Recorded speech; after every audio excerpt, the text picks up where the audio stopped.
Hello friends, welcome back to our channel. Friends, మనం ఈ రోజు ఈ వీడియోలో వివిధ న్యూస్ పేపర్లో వచ్చిన కరెంట్ అఫైర్స్ అదేవిధంగా జాబ్ అప్డేట్స్ని 1 by 1 పరిశీలించే ప్రయత్నం అయితే చేద్దాం. మీరు కనుక నా ఛానల్ ఇదే ఫస్ట్ టైం చూసినట్లయితే తప్పకుండా సబ్స్క్రైబ్ చేసుకోండి. అలాగే ఈ వీడియోలో ఇన్ఫర్మేషన్ మీకు నచ్చినట్లయితే ఒక లైక్ చేసి మీ యొక్క సపోర్ట్ మన ఛానల్కి అందజేయండి.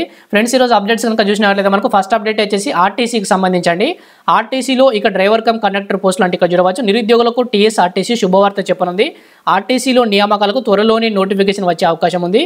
అయితే ఇందులో డ్రైవర్ కమ్ కండక్టర్ పోస్టులు ఉండనున్నట్లు సమాచారం.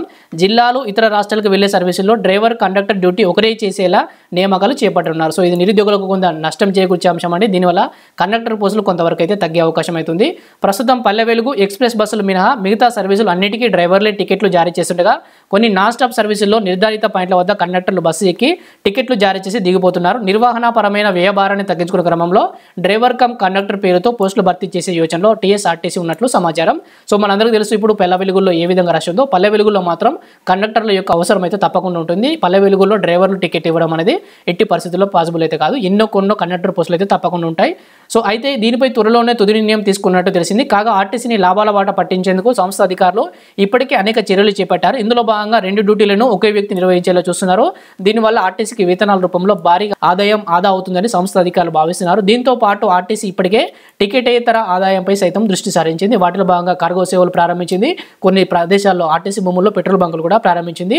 సో టోటల్గా చూసుకున్నట్లయితే మనకి ఇక్కడ ఆర్టీసీలో ప్రస్తుతం 2000 వరకు డ్రైవర్ పోస్టులు ఖాళీగా ఉన్నాయి. సో వీటితో పాటు 1000 కండక్టర్ పోస్టులు కూడా ఉన్నాయండి. సో ఈ 1000 కండక్టర్ పోస్టులు ప్లస్ 2000 డ్రైవర్ పోస్టులకు సంబంధించిన ఫైల్ అనేది ఆర్థిక శాఖ వద్ద పెండింగ్ లో ఉంది. సో ఆర్థిక శాఖ ఆమోదం తెలపగానే దీన్ని ఏ భర్తీ సంస్థకు ఇవ్వాలనేది ముఖ్యమంత్రి గారు నిర్ణయిస్తారు.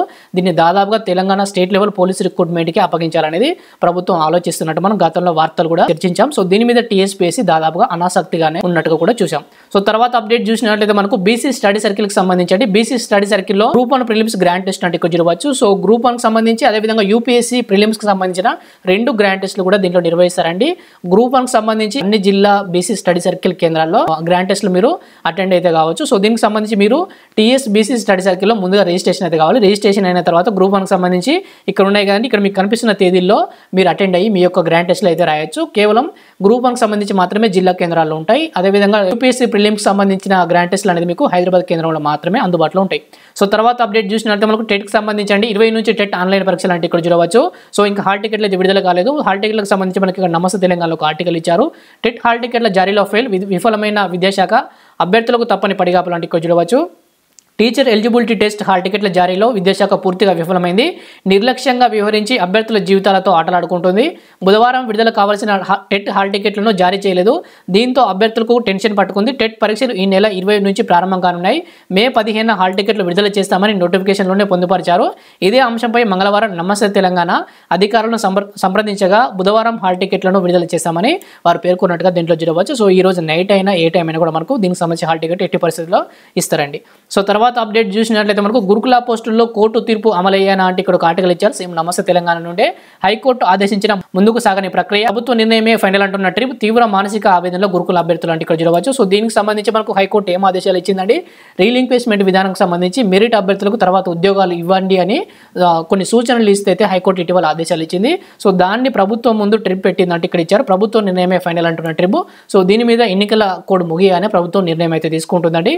ఈ అంశం గతంలో చాలా అయితే చర్చించాం మనం.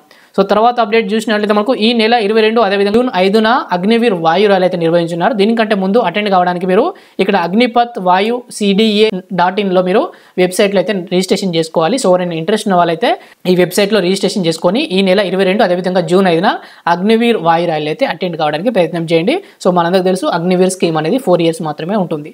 సో తర్వాత అప్డేట్ చూసినట్లయితే మనకు కరెంట్ అఫైర్స్ అండి. సో సుప్రీంకోర్టు జడ్జిమెంట్ మనకు ఫస్ట్ కరెంట్ అఫైర్ వచ్చిందండి. ఇది ఒక ల్యాండ్ మార్క్ జడ్జిమెంట్. సో పిండానికి కూడా జీవించే హక్కు ఉందని సుప్రీంకోర్టు కీలక తీర్పు అయితే ఇచ్చింది. సుప్రీంకోర్టు సంచలన తీర్పు, గర్భ విచ్ఛేది కేసులో కీలక వ్యాఖ్యలు, 27 వారాల గర్భం తొలగింపులకు ధర్మాసనం నిరాకరణ అంటే ఇక్కడ చూడవచ్చు. నెలలు నిండుతున్న గర్భాన్ని తొలగించే అంశంపై మరోసారి సుప్రీంకోర్టు కీలక వ్యాఖ్యలు చేసింది. తల్లి కడుపులోని పిండానికి జీవించే ప్రాథమిక హక్కు ఉందంటూ సంచలన ప్రకటన చేసింది. 27 వారాల గర్భాన్ని తొలగించాలంటూ 20 ఏళ్ల అవివాహిత చేసిన విజ్ఞప్తిని న్యాయస్థానం తోసిపుచ్చింది. ఈ సందర్భంగా గర్భ విచ్ఛేదికి ముందటి పరిస్థితిని లోతుగా చర్చించింది. గర్భం దాల్చి 7 మాసాలు పూర్తవుతుంది. ఈ దశలో గర్భ విచ్ఛేది జరిగితే కడుపులోని చిన్నారి మనుగడ మాటేమిటి, ఆ సమస్యను ఎలా పరిష్కరిస్తారు, తల్లి కడుపులోని పిండానికి కూడా జీవించడం అనే ప్రాథమిక హక్కు వర్తిస్తుంది, దాని గురించి ఏం చెబుతారు అంటూ సర్వోన్నత న్యాయస్థానం పిటిషనర్ ప్రశ్నించింది. మెడికల్ బోర్డు నివేదిక ప్రకారం పిండంతో పాటు తల్లి కూడా పూర్తి ఆరోగ్యంగా ఉన్నట్టు తెలుస్తున్నది. ఈ క్రమంలో గర్భాన్ని కొనసాగించేందుకు మహిళకు ఎటువంటి ప్రమాదం లేదని, గర్భ విచ్ఛేదికి నైతికంగా చట్టపరంగా అనుమతి లేదు, చట్టానికి విరుద్ధంగా ఎలాంటి ఆదేశాలు ఇవ్వలేమని సుప్రీంకోర్టు ధర్మాసనం స్పష్టం చేసింది. సో 24 వారాల గర్భం తొలగింపునకు మాత్రమే మనకు చట్టపరంగా అనుమతి అవుతుంది. 24 వారాలు దాటితే చట్టపరంగా అనుమతి అయితే లేదు. సో ఇటీవల మనకు మహారాష్ట్రలో ఒక రేపుకు గురైన మహిళ విషయంలో మాత్రం 30 వారాల గర్భ విచ్ఛేదికి కూడా అనుమతి ఇచ్చింది. ఆ తర్వాత మళ్ళీ దాన్ని ఉపసంహరించుకుంది. సో ప్రస్తుతానికి మళ్ళీ 27 వారాల గర్భ తొలగింపు సమయంలో ల్యాండ్ మార్క్ జడ్జిమెంట్ అయితే ఇచ్చింది. సో పిండానికి కూడా ప్రాథమిక హక్కు ఉంటుందని అయితే స్పష్టం చేసింది. సో తప్పకుండా గుర్తుంచుకోండి. సో తర్వాత అప్డేట్ చూసినట్లయితే మనకు చాబహార్ పోర్ట్ అండి. సో చాబహార్ పోర్టుకు సంబంధించి మనకు గత 2 రోజుల కిందట వార్తలు వచ్చింది. ఏంటంటే అమెరికా భారత్ను హెచ్చరించింది, ఇరాన్తో మనం ఈ చాబహార్ పోర్టు ఒప్పందం అయితే చేసుకున్నాం. సో ఇరాన్కు అమెరికాకు పడట్లేదు కాబట్టి ఈ చాబహార్ పోర్టు విషయంలో అమెరికా మనల్ని హెచ్చరించింది. అమెరికా హెచ్చరికపై భారత్ స్పందన. చాబహార్ పోర్టు ఒప్పందంతో మొత్తం ప్రాంతానికి మేలు జరుగుతుందని, దీన్ని సంకుచిత దృష్టితో చూడకూడదని విదేశీ వ్యవహారాల మంత్రి ఎస్ జయశంకర్ హితవు పలికారు. ఇరాన్తో వాణిజ్య ఒప్పందాలు చేసుకునే దేశాలపై ఆంక్షల ముప్పు పొంచుందని అమెరికా విదేశాంగ శాఖ ప్రతినిధి వేదాంత్ పటేల్ చేసిన వ్యాఖ్యలపై ఆయన బుధవారం స్పందించారు. చాబహార్ పోర్టుతో మాకు సుదీర్ఘ అనుభవం ఉంది, కానీ మేము ఎప్పుడూ దీర్ఘకాలిక ఒప్పందం కుదుర్చుకోలేదని ఆయన ఈ సందర్భంగా అన్న మాటలు మనం చూడవచ్చు. సో మనకి ఈ చాబహార్ పోర్టు ఒప్పందం సంబంధించి ఏ దేశం చేసుకున్నామంటే ఇరాన్తో ఈ ఒక ఒప్పందం అయితే చేసుకున్నాం. 10 సంవత్సరాల కాల పరిమితికి ఈ ఒప్పందం చేసుకున్నాం. ఈ ఒప్పందం వల్ల భారతదేశానికి జరిగే లాభాలు ఏంటంటే ఇక్కడ మీకు ఈజీగా ఉంటుందని ఒక మ్యాప్ అయితే యాడ్ చేశారండి. సో ఇక్కడ చూసినట్లయితే మనకు చాబహార్ పోర్ట్ అనేది ఇక్కడ ఉంటుంది. సో మనకు ఇక్కడ నుండి ఇక్కడికి ట్రాన్స్పోర్ట్ ఈజీగా ఉంటుందండి. సో ఇది ముంబైకి సంబంధించిన లైన్. సో ముంబై కంటే మనకి ఇక్కడ గుజరాత్ నుంచి అయితే చాలా ఈజీగా ఉంటుంది. సో మనం అంతకుముందు ఇరాన్ అదేవిధంగా ఆఫ్ఘనిస్తాన్కి చేరాలంటే వయా పాకిస్తాన్ నుంచే మనం చేరాలి. పాకిస్తాన్ యొక్క అవసరం లేకుండానే ఈ యొక్క చాబహార్ పోర్ట్ ఒప్పందం ద్వారా మనం సరుకు రవాణా కావచ్చు, ఇతర మార్గాలు కావచ్చు, ఈ మధ్య ఆసియా దేశాలకు చేరుకోవడానికి కూడా ఈ యొక్క పోర్ట్ ఒప్పందం అనేది మనకు చాలా చాలా కీలకం. సో ఈ చాబహార్ పోర్టులో ఒక టర్మినల్ మాత్రమే భారతదేశం 10 సంవత్సరాల పాటు దీన్ని ఆపరేట్ అయితే చేయనుంది. సో ఇక్కడ చూసినట్లయితే ఇంకొక అంశం మనకి ఇక్కడ గ్వాడార్ పోర్ట్ ఇక్కడ ఉందండి. ఇక్కడ పాకిస్తాన్ ఉంది, ఇక్కడ పాకిస్తాన్లో ఉంది. సో ఈ పోర్ట్ అనేది ఈ యొక్క చాబహార్ పోర్టుకి 72 కిలోమీటర్ల దూరంలోనే మాత్రమే ఉంది. ఈ గ్వాడార్ పోర్ట్ని చైనా వ్యూహాత్మకంగా అభివృద్ధి చేస్తుంది. సో దీనికి పాకిస్తాన్కి డబ్బులు ఇచ్చి మరి ఈ గ్వాడార్ యొక్క రేవునైతే అభివృద్ధి చేస్తుంది. సో ఈ యొక్క పరిణామాల నేపథ్యంలో ఈ చాబహార్ పోర్ట్ను భారత్ లీజ్కి అయితే తీసుకుంది. మొత్తం పోర్ట్ను తీసుకోలేదు, ఒక టర్మినల్ మాత్రమే లీజ్కి తీసుకుంది. సో సరుకు రవాణా దీనివల్ల మనకు చాలా చాలా ఈజీగా అయ్యే అవకాశం కూడా ఉంది. సో తర్వాత అప్డేట్ చూసినట్లయితే మనకు కాడన్ కాంటి లాంటి మెత్తటి గ్రహాన్ని శాస్త్రవేత్తలు గుర్తించినట్టుగా ఇక్కడ ఒక అప్డేట్ చూడవచ్చు. సౌర కుటుంబం వెలుపల ఒక నక్షత్రం చుట్టూ తిరుగుతున్న భారీ గ్రహాన్ని శాస్త్రవేత్తలు గుర్తించారు. అది మన గురు గ్రహం కన్నా ఏకంగా 50% పెద్దదిగా ఉందట. అదేవిధంగా దాని బరువులో చూసుకుంటే గురు గ్రహంలో 7వ వంతు మాత్రమే ఉందని కనుగొన్నారు. ఒక రకంగా ఇది మృదువైన కాటన్ క్యాండీ అంత సాంద్రతను మాత్రమే కలిగి ఉంటుంది అంటున్నారు. ఈ మెత్తటి గ్రహానికి WASP-193 అని పేరు పెట్టారు. అది మనకు 1200 కాంతి సంవత్సరాల దూరంలో కూడా ఉందట. సో దీనికి పెట్టిన పేరు కూడా గుర్తుంచుకోండి. సో అదేవిధంగా ఇది ఏ నక్షత్రం చుట్టూ తిరుగుతుందంటే WASP-193 అనే నక్షత్రం చుట్టూ తిరుగుతుందట. సో కన్ఫ్యూజ్ కావద్దండి, రెండింటి పేర్లు ఒకే విధంగా ఉన్నాయి, కానీ ఇప్పుడు కొత్తగా గుర్తించిన దాని పేరుకు కేవలం B అనే అక్షరాన్ని మాత్రమే యాడ్ చేశారు. సో గుర్తుంచుకోండి. సో దీన్ని ఏ దేశం గుర్తించింది అనేది మనకు దీంట్లో అయితే ఇవ్వలేదు. సో తర్వాత అప్డేట్ చూసినట్లయితే మనకు గ్లోబల్ వార్మింగ్ ఫైటర్ ది మమ్మోత్ అంటే చూడవచ్చు. ఐస్లాండ్ లో గాల్లోంచి కార్బన్ డైఆక్సైడ్ ను తొలగించే భారీ ప్లాంట్ అయితే నిర్మించారు. సో ఇక్కడ మీరు ఇమేజ్ లో చూడవచ్చు, ఇదే కార్బన్ డైఆక్సైడ్ తొలగించే ప్లాంట్. సో ఇక్కడ చూసినట్లయితే ఏటేటా పెరిగిపోతున్న వాహనాలు, పరిశ్రమలు, వాటి నుంచి వెలువడే కాలుష్యం గ్లోబల్ వార్మింగ్ కు కారణమవుతుంది. వాతావరణంలో నిరంతరం పెరిగిపోతున్న కార్బన్ డైఆక్సైడ్ భూమి వేడెక్కిపోయేందుకు కారణమవుతుంది. దీనికి పరిష్కారంగానే ప్రపంచ దేశాలన్నీ కార్బన్ ఉద్గారాలను తగ్గించుకోవడంపై ఫోకస్ పెట్టాయి, ప్రతి దేశానికి టార్గెట్లు పెట్టాయి. ఈ క్రమంలోనే ఐస్లాండ్కి చెందిన క్రైమ్ వర్క్స్ కంపెనీ సరికొత్త ఐడియాతో ముందుకొచ్చింది. కార్బన్ ఉద్గారాలను తగ్గించడానికి బదులు నేరుగా వాతావరణం నుంచే కార్బన్ డైఆక్సైడ్ను తొలగించే సరికొత్త సెంటర్ను అందుబాటులోకి తీసుకొచ్చింది. సో దీని ద్వారా ఏటా 36,000 టన్నుల కార్బన్ డైఆక్సైడ్ను ఈ యొక్క ప్లాంట్ ద్వారానైతే తొలగించనున్నారు. సో ఈ యొక్క 86,000 టన్నుల మేర కార్బన్ డైఆక్సైడ్ అనేది ఏటా సుమారు 8,000 డీజిల్ కార్లు ఏడాదంతా తిరిగితే ఎంత అయితే కార్బన్ డైఆక్సైడ్ వెలువడుతుందో అంత కార్బన్ డైఆక్సైడ్ దీని ద్వారానైతే తొలగించనున్నారు. సో ఈ యొక్క ప్లాంట్ ఏ దేశంలో నిర్మించారంటే ఐస్లాండ్లో నిర్మించారు, గుర్తుంచుకోండి. సో తర్వాత అప్డేట్ చూసినట్లయితే మనకు పౌరసత్వ సవరణ చట్టం కింద భారత పౌరసత్వం మంజూరు షురు అంటే ఇక్కడ చూడవచ్చు. ఢిల్లీలో 14 మందికి అందజేసిన కేంద్ర హోంశాఖ కార్యదర్శి అజయ్ భల్లా 100 మందికి ఈమెయిల్లో కూడా పంపుతున్నారని అధికారుల వెల్లడి. సో ఇక్కడ ఇన్ఫర్మేషన్ చూసినట్లయితే లోక్సభ ఎన్నికల వేళ కేంద్ర ప్రభుత్వం పౌరసత్వ సవరణ చట్టం 2019 అమలు ప్రక్రియను వేగవంతం చేసింది. ఇందులో భాగంగా ఆన్లైన్లో దరఖాస్తు చేసుకున్న వారిలో కొందరికి తొలి విడతలో భారత పౌరసత్వం మంజూరు చేసింది. ఈ మేరకు కేంద్ర హోంశాఖ కార్యదర్శి అజయ్ కుమార్ భల్లా బుధవారం ఢిల్లీలో 14 మందికి CAA కింద జారీ అయిన పౌరసత్వ ధృవీకరణ పత్రాలను అందజేశారు. ఈ యొక్క చట్టాన్ని మనకు 2019లో అయితే పార్లమెంట్ ఆమోదించింది.